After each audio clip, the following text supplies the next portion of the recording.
What on earth are you saying? You, housekeeper, my mother-in-law shouted angrily. I froze, stunned by her words. What? A housekeeper? Are you serious?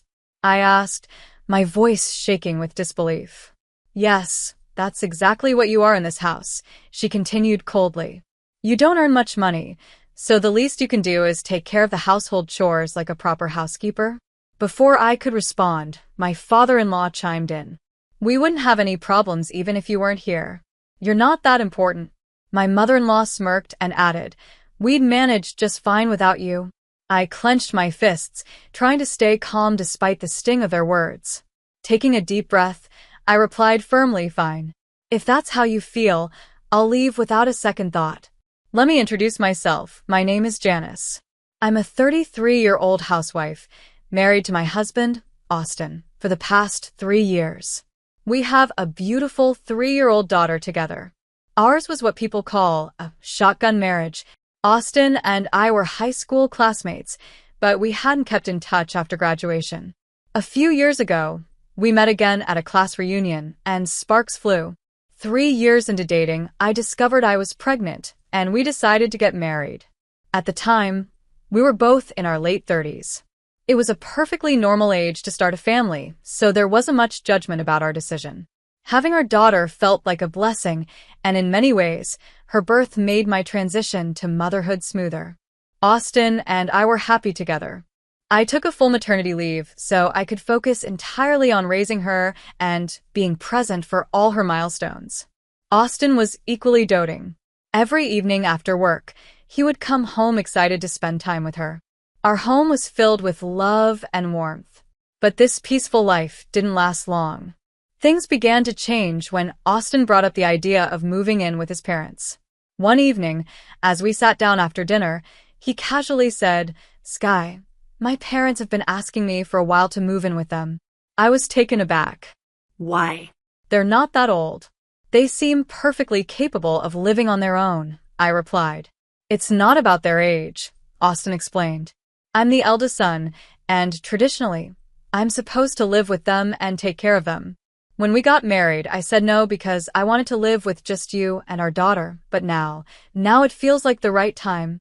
I felt uneasy, but he continued. Our daughter is 3 years old now. I think it's okay for us to move in. Plus, my mom can help you with the housework and childcare. Doesn't that sound like a good idea? I wasn't sure how to respond. The idea of moving in with his parents unsettled me, but I could tell Austin was serious. Little did I know this decision would turn my life upside down. I replied, I'm working part-time right now, but it's not easy to raise a child, work, and do all the housework at the same time. I didn't see my in-laws very often before we moved in together, but when I did, I noticed how much they cared for my daughter. I didn't have any negative feelings toward them at the time. In fact, I thought we might be able to make it work if we all lived together. I had always heard that living with in-laws could be challenging, but after giving it some thought, I convinced myself it wouldn't be too bad. So, I agreed to move in with them. But looking back now, I realize it was a big mistake. For the first month or two after we moved in, things were fine. My in-laws were polite, or at least it seemed that way. I tried to do my best to contribute to the household while balancing work, house chores, and taking care of my daughter. However, as time went on, their attitude toward me began to change. One evening, my mother-in-law said, Janice, can we have dinner a little earlier? This timing isn't working for me. I explained, I usually pick up my daughter after work, and by the time we get home and I cook, it's around this time. I can try, but it's not easy.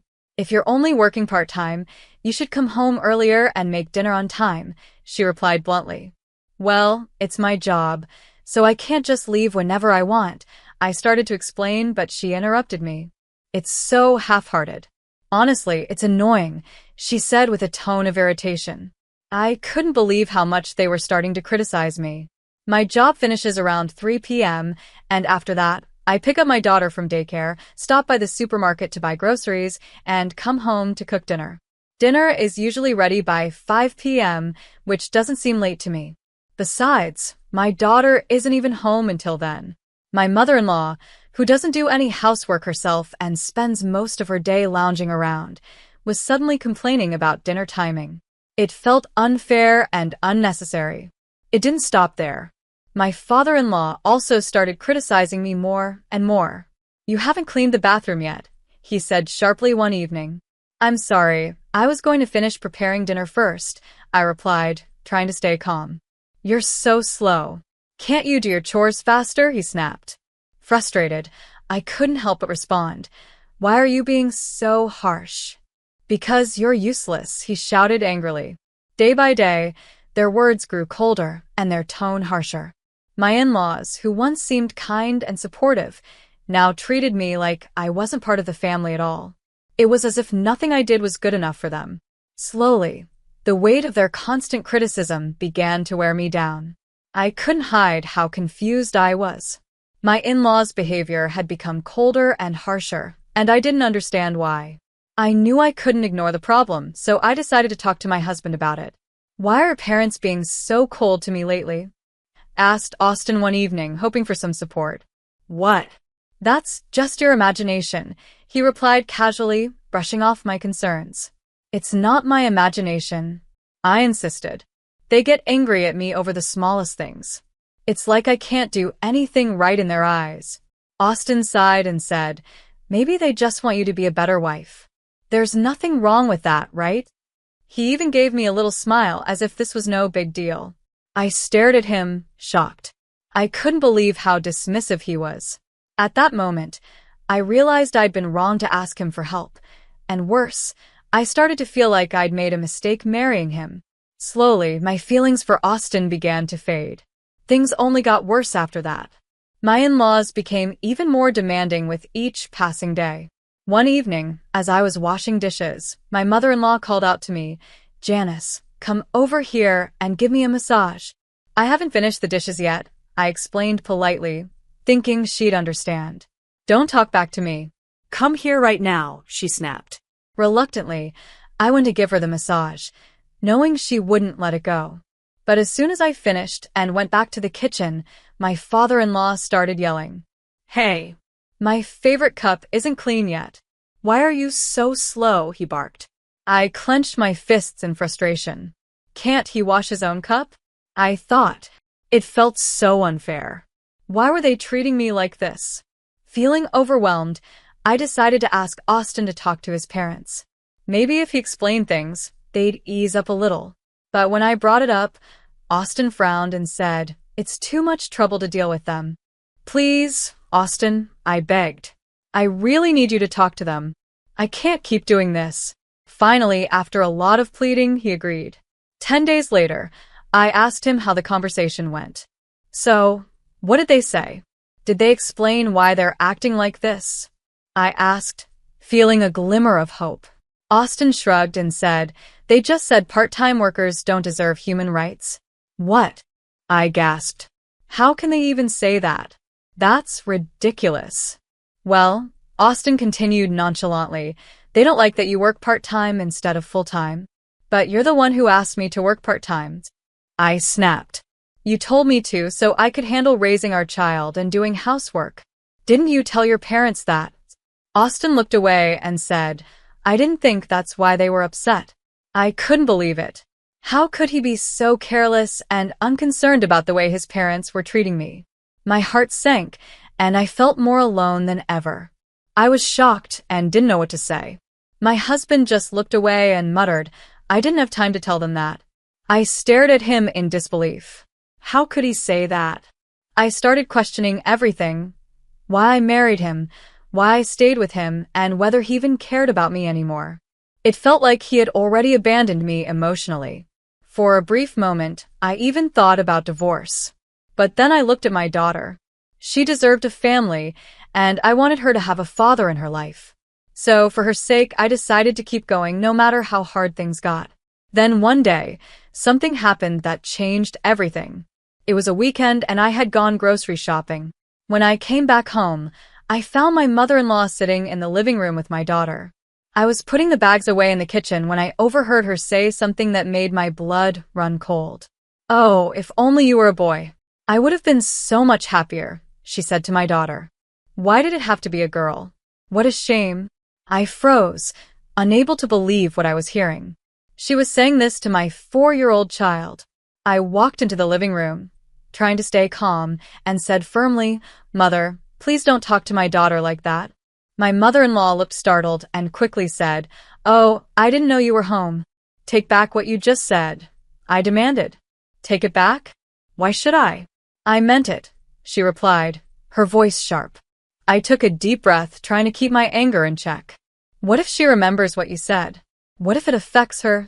She doesn't even understand what I said. "You're overreacting," my mother-in-law excused herself with a dismissive wave.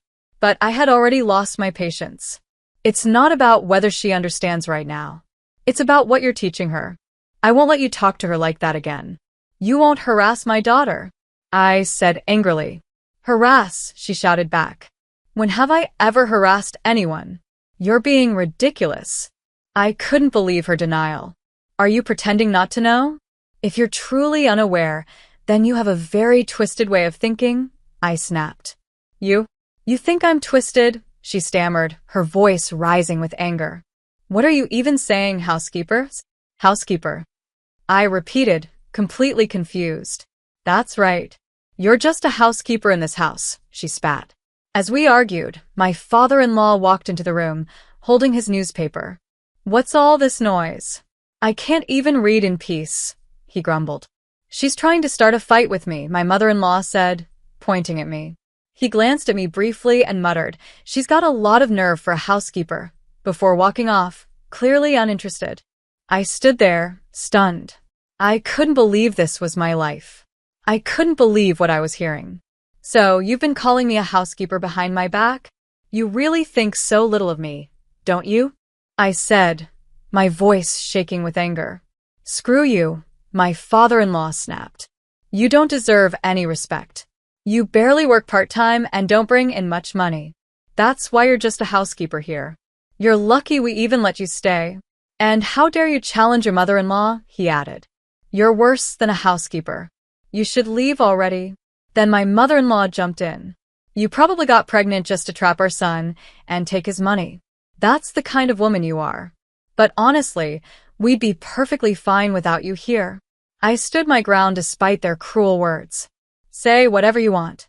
I've had enough of this nonsense. You all seriously need a reality check," I said firmly. At that moment, I decided I wasn't going to take it anymore. I went to my room, grabbed my suitcase, and started packing my things. My daughter watched quietly as I packed, and I promised myself I'd protect her from these toxic people. Just as I was finishing, my husband came home. He had been out fishing all day and looked surprised to see me with a packed suitcase. "Janice, what's going on? Why do you have such a big suitcase?" he asked, confused. "I've been fired," I replied coldly, not bothering to hide my anger. "Fired?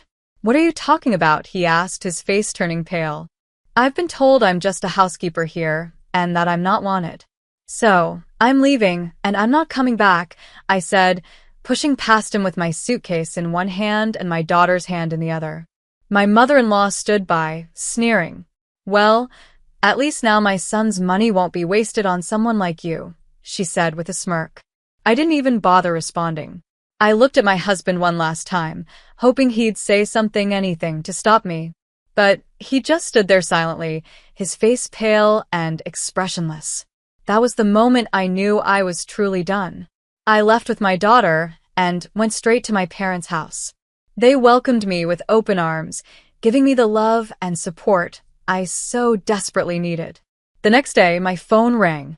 It was my mother-in-law. I almost didn't answer, but decided to pick up. "Hello? Do you still need something from me?" I asked, irritated. "Oh, Janice, I'm so sorry for the terrible things I said yesterday," she said, her voice soft and apologetic. I was taken aback. Her sudden change in attitude made me suspicious. "What's with the change of heart? Did my husband tell you to call me?" I asked. "I really apologize. Please come back," she pleaded. I laughed bitterly. "You don't need me, remember? I'm not coming back. Goodbye," I said, ending the call. And just like that, I closed the door on that chapter of my life. "I didn't know you were even bringing money into this house," my mother-in-law said, her voice trembling. I sighed, feeling exhausted but determined to set the record straight. Yes, I was, I replied. I've been giving you $3,000 a month out of my salary. Her eyes widened, but I continued before she could say anything. Even though I work part-time, I'm a nurse, so I earn a decent income. My husband, on the other hand, has a full-time job, but his pay is always quite low. Most of his salary goes toward living expenses. That's why I was giving you money from my income. On top of that, I've been saving for our daughter's future, her tuition fees and other expenses. I took a deep breath and added, my husband is a kind person, but he struggles with low self-esteem. Maybe because of that, he tries to appear more successful than he really is. When I left your house, he didn't have the courage to tell you that his income wasn't enough to support everything on his own. He also didn't tell you that I was helping him out financially. But when he failed to stand up for me and protect me from your harassment, I knew I couldn't stay with him anymore. My mother-in-law was silent for a moment, but I wasn't done. I won't come back, no matter what you say, I told her firmly. Then I hung up the phone. Right after that, I sent my husband a message. We will speak through my lawyer from now on. I blocked all their numbers, my husband's, my mother-in-law's, and my father-in-law's. I had made up my mind. It was time to file for divorce. When I filed for divorce, I asked for both child support and alimony. The alimony wasn't just for the financial help I had given them, but also for the emotional pain I had endured because of my in-laws' endless harassment and my husband's silent approval of their behavior. Now, my ex-husband is struggling. His low income barely covers the alimony and child support payments he owes me. On top of that, his parents can no longer enjoy their once luxurious lifestyle.